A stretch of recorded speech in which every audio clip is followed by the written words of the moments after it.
JSE faces somewhat higher Asian markets on the back of Wall Street ending in the green. This after investors cheered a slowdown in U.S. inflation, which could lead to the U.S. Federal Reserve slowing down interest rate hikes. On the commodities front, oil prices slipped in early trade today, but were back on track for gains of more than 6%. For more on this, we're joined by FNB Wealth and Investments Portfolio Manager Wayne McCurrie. Wayne, thank you very much for availing yourself this afternoon.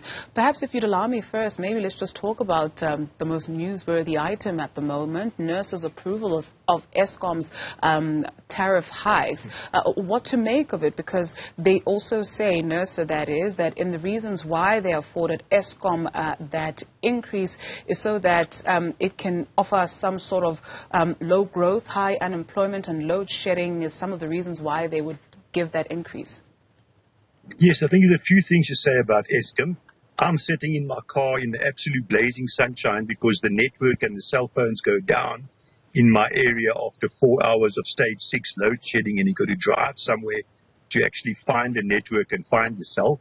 The second thing is Eskom's bankrupt, so someone's got to pay. So either we pay by tariff increases or we pay by taxes. But tax people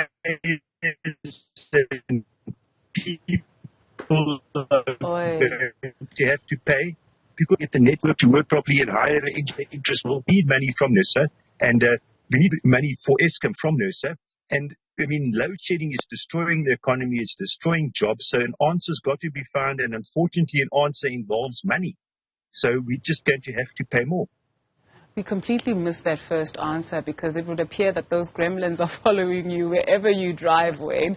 But let's take a look at China. They've acquired minority stakes with special rights in 2 domestic units of tech giant Alibaba. Talk us through that. Look, I mean, we all know the big weakness we've seen in Alibaba and in Tencent and via our market process and Naspers, because they've been interfering for about the last year and a half in big tech. I don't think they liked how strong big tech was getting. So, but very similar to their zero COVID policy, I thought they'd backed off on this. They actually made an announcement that they're going to stop attacking big tech. Now, the danger is they get these so-called golden shares. In other words, they can become shareholders in the company, Alibaba and Tencent, and people are worried now that they might start to interfere again, not as regulators, but as shareholders in the company. Nothing's happened so far. They're just going to take up these shares, but that's the big concern about them taking up these golden shares. So if you are a regulatory manager based in Johannesburg, Amazon is looking for you. Why should we be tickled by this news? Well, look, competition's always good. So, you know, if Amazon is coming into the country, which every showing is that they are in fact coming into South Africa with a big warehouse in Cape Town, I think competition is good. And, you know, even if they've got to regulate the market and whatever's necessary, the more players in this market, the better actually for us as consumers. So an ANC conference resolution document seen by Reuters alludes to the party wanting a balanced implementation of the monetary policy and reaffirms the South African Reserve Bank's independence. What does this signal, especially ahead of that election year next year? This story's been going on forever. It's been going on even long before the current administration. Has been going on since the early 1990s in the new South Africa. Our Reserve Bank's mandate is essentially twofold. It says the biggest one by far is control inflation, and the second one is control essentially, or try and control the valuation of the rand. Jobs and job creation and economic growth are distinctly after those two items in the Reserve Bank's mandate. So the discussion is always, you know, why must interest rates go up if it's going to lose jobs and give bad economic growth? And there's been talk forever, but this is just politics. This is typical pre-election year. Now we're going to do this. One of the truly strong institutions that we have that wasn't captured, that's always done the right thing is the Reserve Bank. And if you fiddle with the mandate of the Reserve Bank, you are asking for serious trouble. So I think this is just pure politics. No, we're going to look at the Reserve Bank and their mandate. The Reserve Bank's independent. It's got its mandate written into the Constitution, let alone passed by Parliament. So I think we're okay here. I hear something coming from you, Wayne, in terms of expectations for the budget speech, especially with that in mind. Yes.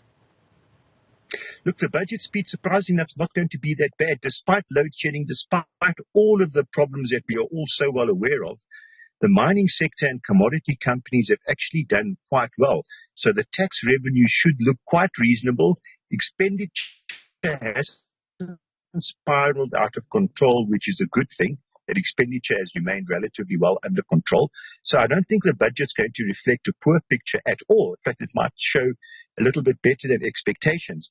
But the one big thing we are going to see in the budget speech, which comes back to what we spoke about earlier on about NERSA, is that the finance minister is probably going to take at least 200 billion rands worth of Eskom's debts off their balance sheet and put it onto our balance sheet, in other words, the government's balance sheet, the taxpayers' balance sheet, and pay the interest and the capital due on those loans. That is coming. We all know about it. The finance minister told us about it in the medium-term budget speech. And so I don't know whether NERSA has taken this into account that, pretty soon, I don't know, in the next 6 months or the next year, Eskom will have 200 billion rand less debt, which is probably, 25 billion rand less interest they got to pay each year. Whether that was taken into account in the rates that they approved yesterday or not, I just don't know. Wayne, happy driving as you try and find the network wherever you can pick it up along South Africa's roads. Wayne McCurrie, FNB Wealth and Investments Portfolio Manager.